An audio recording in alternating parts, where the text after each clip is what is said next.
Hello to anybody that's hopping in. We're just going to give it a few minutes to let people trickle in, and then we'll get started at about 3 minutes past the hour here. So, welcome.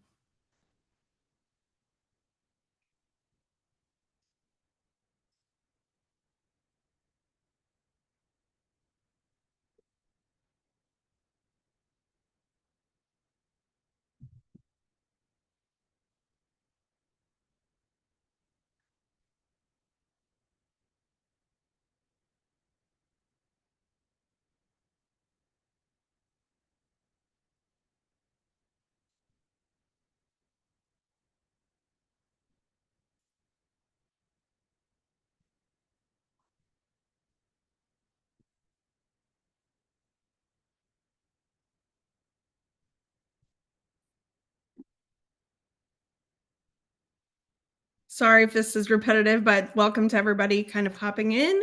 We're going to give it a few minutes to get started, but thanks for joining.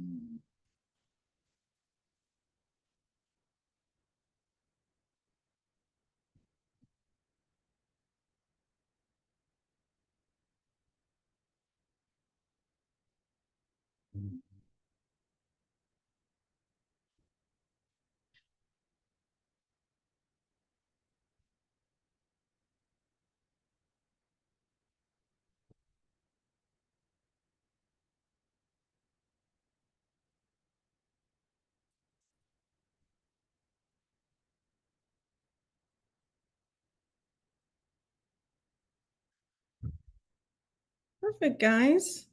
All right, so we're going to go ahead and get started here. Thank you all so much for joining the Atrius Wayfinder webinar. We know it's early for some, we know it's late for some, but thank you so much for taking the time. We're going to do a little bit of introductions, go over an agenda, and then hop into the content. So my name is Jamie Stotts. I'm the Director of Strategic Accounts. I handle our North American airline and travel app customers. So really excited to be here today with my colleagues. I'll let Andrew and Kaylee introduce themselves. Thanks, Jamie. Yep, and I am Andrew Dahlman. I'm the Director of Product Management for our Atrius Spatial Intelligence portfolio. That includes all of the products we're going to be talking about today within the Wayfinder space, vendor management system, the web SDKs, and the accessibility pieces. And I'm Kaylee Madden, and I am a senior software engineer on the Atrius Wayfinder team. So all the fun new features that we're going to talk about today, I got to work on. Perfect. Thanks, guys. And again, thank you, everybody, for joining. So from an agenda standpoint today, we will share a few exciting product updates with you guys for Atrius Wayfinder. Then we're actually going to demo some of the products as well. So Kaylee will kind of share her screen and show you what we've been working on. Then Andrew's going to take us through some accessibility updates. And lastly, we're going to share a recap of events that we have coming up, such as conferences we'll be at, etc. And then before we hop in, just a few housekeeping tips. So the first is ask questions. So as we go throughout, feel free to drop a question in the chat. We'll do our best to answer those questions in real time. We have a cost from our team who will be answering. And if we don't get to your question, we absolutely will follow up with you directly. Also, a copy of this presentation and the recording will be sent to you via email. So don't worry about taking any notes here. Then lastly, if you have any questions or if any of what you see today sparks an idea, feel free to reach out to your account manager and help@atrius.com with any questions. But without further ado, I'll hand it over to Andrew to kind of take us through some of our latest product updates. Awesome. Thanks, Jamie. If you want to go to the next slide here. So one thing that we've been doubling down on is the venue management system. And what we mean by that is we want to make that the true single source of truth for your venue data. What we've been doing is working on making this more than just a interface that you see when you log into it. We're actually enabling customers now to programmatically update their venue data via API. So we know how important it is to synchronize our data, the venue data that we have, with the systems that you have, whether that's a content management system or another service, another API, or another application. What we're doing through the VMS API is enabling you to update your point of interest through that service. And also, and we'll step into this in the next slide, but also being able to enable you to update your routing based on real-time data. So if you want to flip to the next slide here, this is a piece of functionality that also comes with the VMS API. And what dynamic routing is enabling you to essentially turn on and off points of interest within a space to enable the routing of that space to be a little bit more clear, a little bit more clean, and enable you to give the end user experience to your customers based on how that space is being used. So, for example, if a set of things are closed, maybe you're remodeling, maybe you're making some changes in that space, you can use a dynamic routing through this API in order to make that real-time experience for your guests and for your travelers really positive. And so they're not going to incorrect places, are not going down routes that might be closed or no longer available.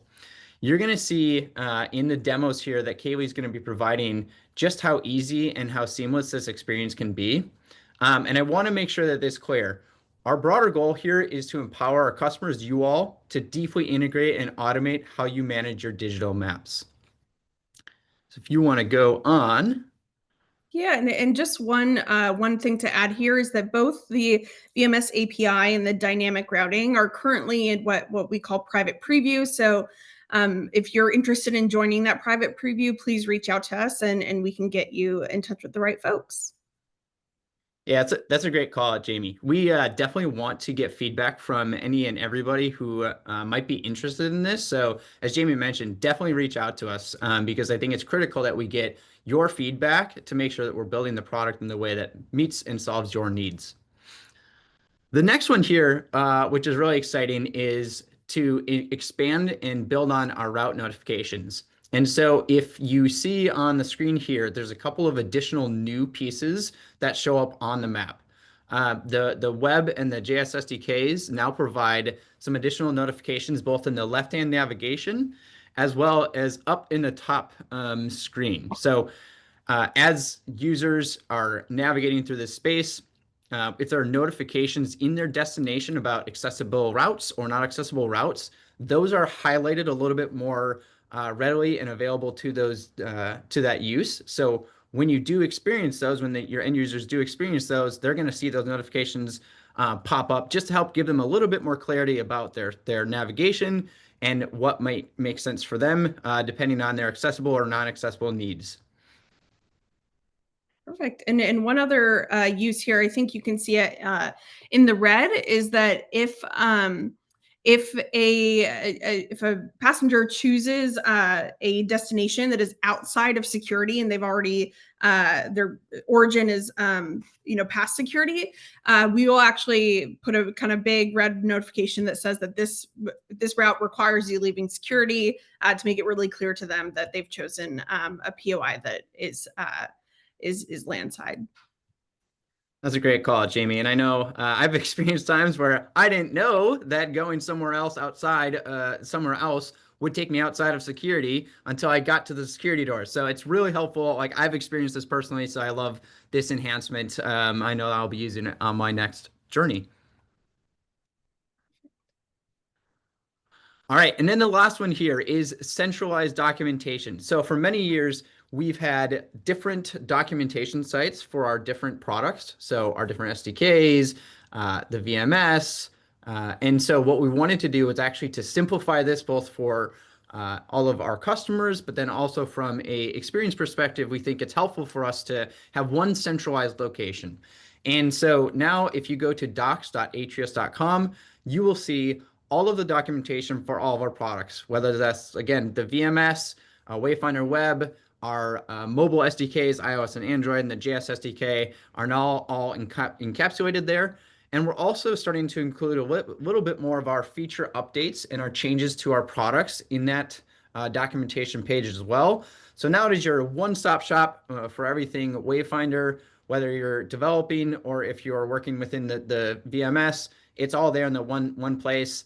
You don't have to worry about tracking down which README documentation that you might be looking for. It's all on docs.atrius.com now.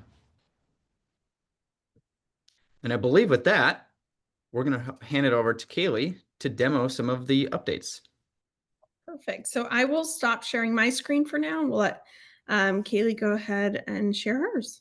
Awesome. And all right, so I'm going to be walking us through some demos of what Andrew Dahlman just talked about. But just to start, here is our centralized documentation. And specifically, I'm on the page for the VMS API. And again, this does call out, we're currently in private preview. So this is only intended for testing purposes. But you can reach out and the engineering team will get you set up with the JWT that you'll need to authenticate your requests. So we have a whole page here to walk you through how to use our OAuth 2 flow, but we'll provide you with the client ID and secret, and then you'll be able to make your request, get your token. And once you have your token, you can go right here to API reference and see all of our different API endpoints that are available to you.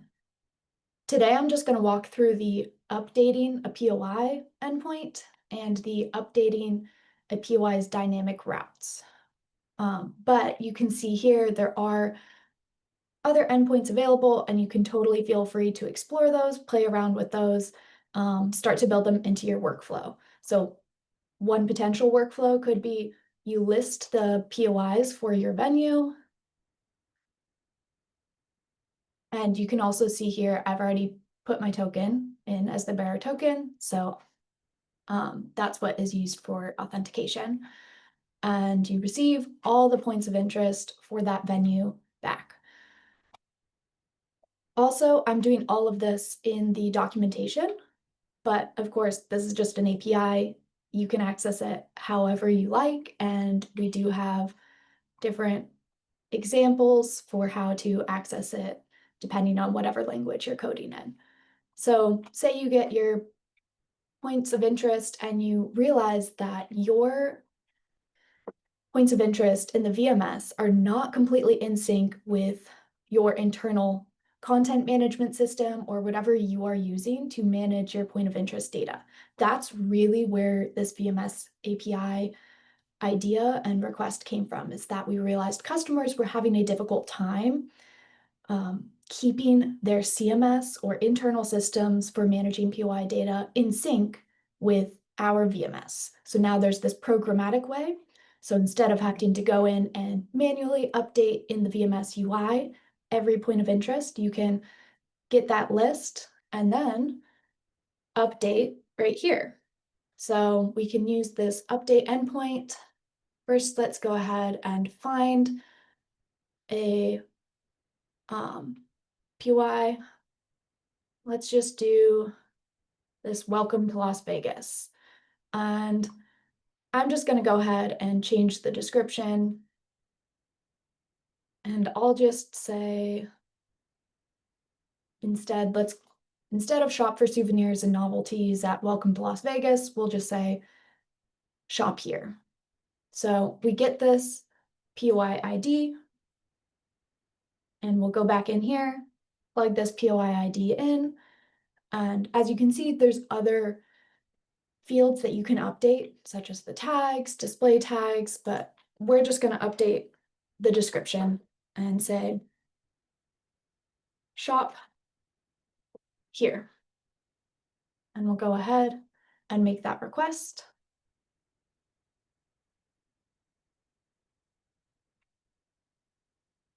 So you can see we received the POI back, and if we go into the VMS and refresh the page, we'll be able to see that updated description.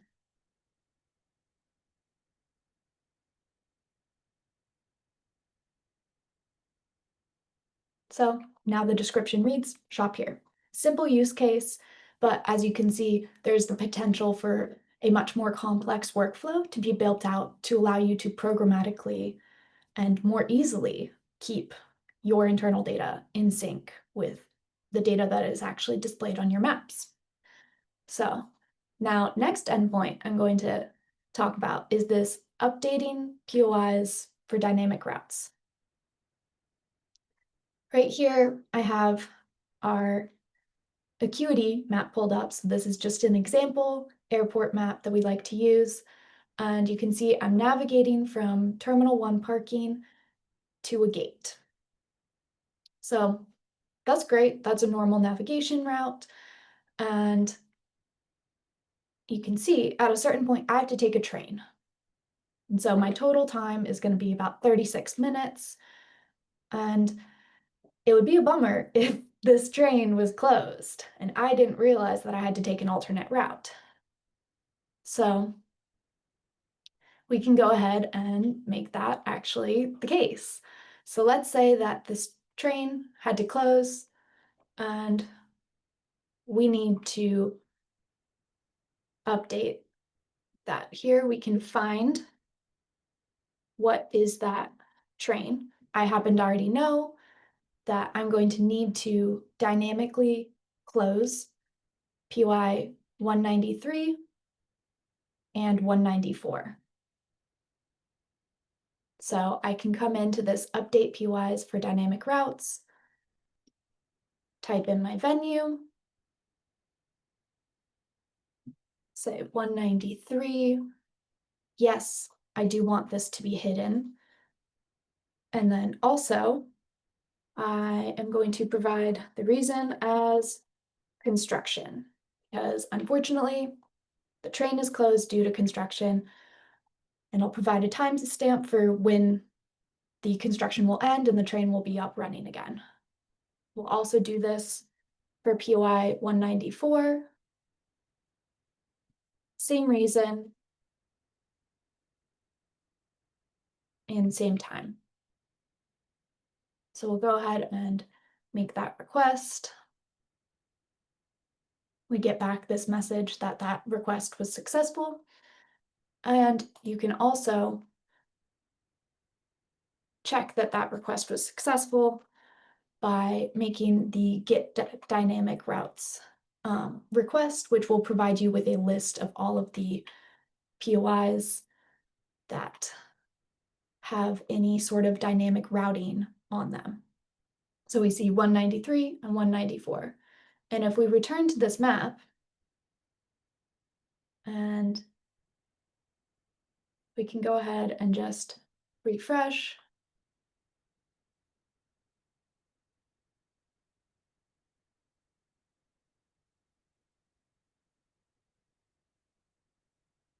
And just have to wait for it to go through. Make sure, here we go. All right, so it took a minute to update, but you can now see it's taking a lot longer. And the reason is we have to take a bus to a different terminal. And then from that terminal, we have to take a train. This is because the closer train is shut down, so we can't take that. You also probably noticed that the pop-ups that were mentioned earlier as an additional feature enhancement, we have this, an accessible route is available. You can close that out, but it's just to let users know that they can click on this accessible route and it will ensure that they're going through a route that is fully accessible. Also, to demo the other notification, you see if I swap and I'm going from gate D56 out to Terminal 1 parking, presumably people would know that that's going to take them out of security, but just in case it doesn't, this mentions that this route exits security. So it notifies the user, makes sure they are certain that they actually want to leave security. Also, even though the use case I demoed was specifically a train, some of the other use cases might be smaller items, such as an escalator that is temporarily broken, or a door that is closed for a very short period of time. If you have longer periods of time where things are going to be down, we have another workflow to just permanently close those POIs until they are available again. But this dynamic routing is really for enabling you to quickly close or open POIs so that people aren't being forced down routes that are temporarily not available. And that is all that I have to share with you today. So I'm going to give it back to Jamie. Perfect. Just a moment here while I reshare.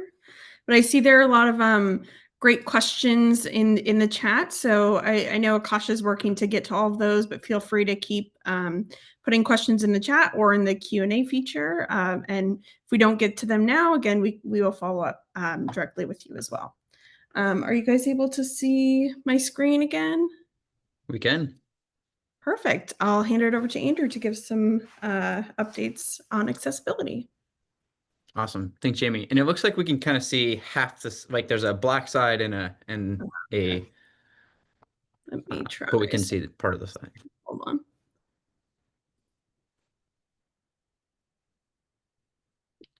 Let's try this. Is that better? All right. That looks great. Perfect. Cool. Thanks. So thanks, Jamie, and thanks, Kaylee, for that demo. So I want to talk a little bit about accessibility because accessibility is really important to us, as I know it's very important to you all as well. Accessibility is not just a checkbox for us. It's not something that we just want to say, hey, we did it. It's a continuous and evolving journey that we actively commit to. One way and one important part of this is we conduct annual third-party accessibility audits. That's very much guided by the WCAG community, and we specifically focus on WCAG 2.2 AA compliance. These audits are important because it helps us actually go about ensuring that we have updated VPATs, which is a VPAT is essentially a voluntary product accessibility template. And again, this is an important piece because it shows that it's not just something that we're doing. We're going out and we're voluntarily providing this and getting this done as part of our product development. This is a transparent way of accounting that we meet accessibility standards. So we're not just saying it, we're actually going out and proving it by having these things available. And then we're actually just about ready to start and kick off our 2025 audit going forward here. An important thing to know is that we actually allocate about a quarter of our time annually in order to close accessibility gaps. And we're prioritizing not just the audit results, but also feedback that we get from you all as well, customers and end users who might be providing us feedback. If you are an Atrius Wayfinder customer and you do have feedback about accessibility, we want to hear about it. So please do reach out to your account manager. We want to hear from you and make sure that we're bringing that into our overarching accessibility review when we do that. And as I mentioned, we're just about ready to start our 2025 audit. So it'd be great if you have that feedback to get it in ASAP so we can make sure that we take that into account. If you want to go to the next slide. There's a couple things here just to highlight around what our accessibility actually means. So an important piece here is wheelchair accessible navigation. And again, you saw some of that on some of the displays that we talked about today. But also our mobile SDKs natively work with screen readers on the systems on iOS with VoiceOver, and on Android, the accessibility feature is TalkBack. So the SDKs are actually built with those tools in mind, which means there's hooks and there's interactions within our SDKs that enable the screen readers to fully access the data and provide that experience for people who need it.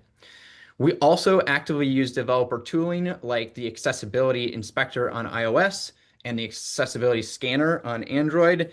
Not sure why they're named differently, but two different companies doing things differently, Inspector and Scanner. But those are both tools that are provided within those ecosystems, which enable us to appropriately make sure that we're making changes and updating to support accessibility within our products. Again, I just want to reiterate, if you have feedback about accessibility, things that aren't working, you want to provide those to us. we'd love to hear it. Please reach out to your account manager to do that. And that wraps up the accessibility section. Perfect. And yeah, one more thing I'll add is that we've seen a lot of airports go through kind of their POIs and do some tagging on them to highlight accessible areas within an airport, so that they're more discoverable via search, or even in some cases we've seen some airports and customers create what's called a custom action, or kind of a search shortcut specifically for accessible points of interest. So definitely something we can do as well. So if you want to do something like that, please reach out to us and we can kind of guide you on how to do that. Perfect. So the last thing we have for you here is to preview some of the events that we'll be attending in the next 6 months or so. But I guess before we preview those ones, I did want to give a shout out to anyone who stopped by our booth at Passenger Terminal Expo in Madrid.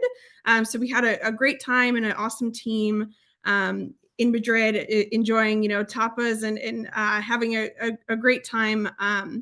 But really, thank you to any partners or customers who stopped by the booth. Made it really, really great show. So thank you.